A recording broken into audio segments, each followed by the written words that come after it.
the content of the report. It's important to keep in mind, in my view, that HIPAA does not control the employer's use of PHI, of personal health information. They will often tell you, gee, I can't give you that medical record because of HIPAA. No, that's not true. HIPAA doesn't control the employer's delivery of healthcare information to you. They're free to have it, free to communicate it. They're not if that health information is information that they've gathered for purposes of health service delivery. So for example, if they're a hospital employer or the VA, and they also provide health services to employees in their organization, or they have some sort of a nursing department and they provide services like Intel Corporation has that, then that would be true. They can't provide that information, but if information that is given to them from their healthcare provider, or that they've had doctor's notes saying that they're unable to perform the duties of their job because of a health condition, and that goes into their medical file, the employer is absolutely free to give that to you in a fitness for duty evaluation without the employee's authorization. But all you have to do is talk to their city or state or county attorney and let them work it out. HIPAA does control your use of personal health information, either directly or through tort law. And I say either directly or through tort law because if you say, well, I don't ever fax my invoices, I don't communicate digitally the financial transaction, and I don't satisfy the statutory definition of a covered healthcare provider under HIPAA. Therefore, I'm not subject to HIPAA. The problem with that analysis is it ignores the fact that HIPAA has set a national minimal standard of privacy, the privacy floor. By law, privacy cannot go lower than HIPAA. States can raise it, agencies can raise it, but they can't lower it.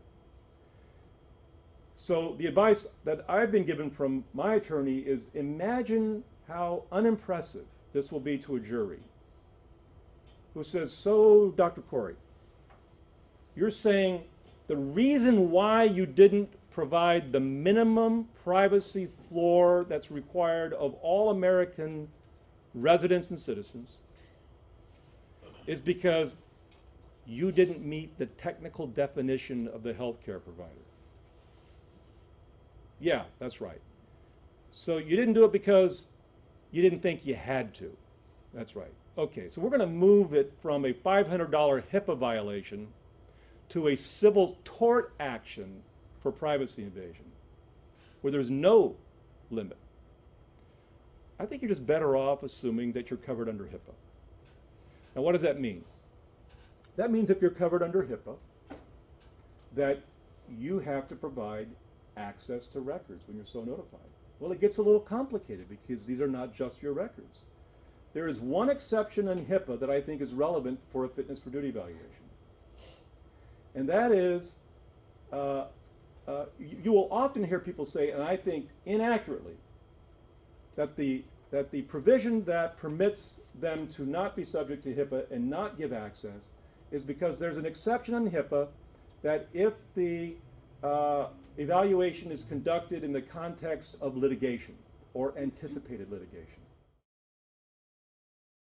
There's a frequent reference to an exception under HIPAA that people typically misunderstand, thinking that they're going to be free to not provide access. But if you read the details of that in the regulation, and I'll provide that to you, it does not cover, the exception does not apply to these fitness evaluations. In my view, we are not going to be able to bar access, with one exception. HIPAA does provide that you can redact information provided by third-party sources with an expectation of confidentiality.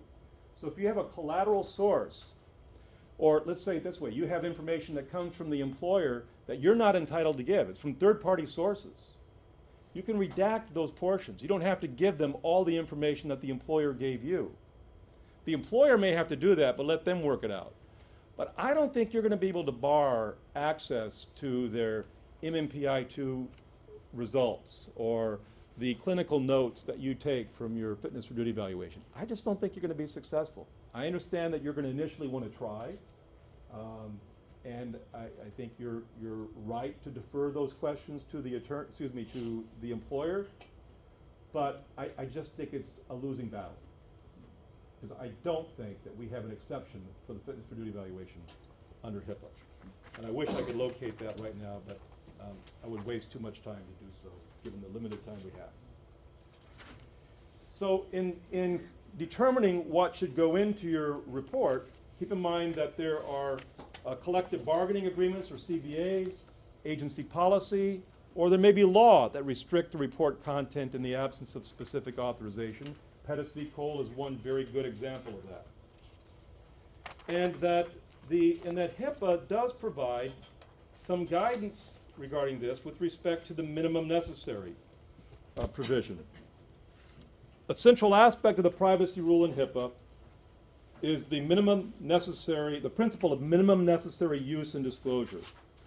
A covered entity must make reasonable efforts to use, disclose, and request,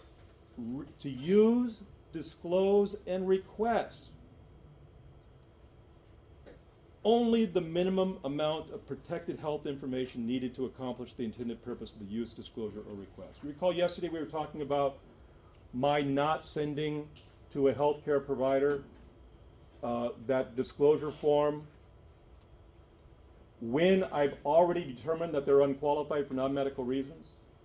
I believe that that's consistent with the minimum necessary rule.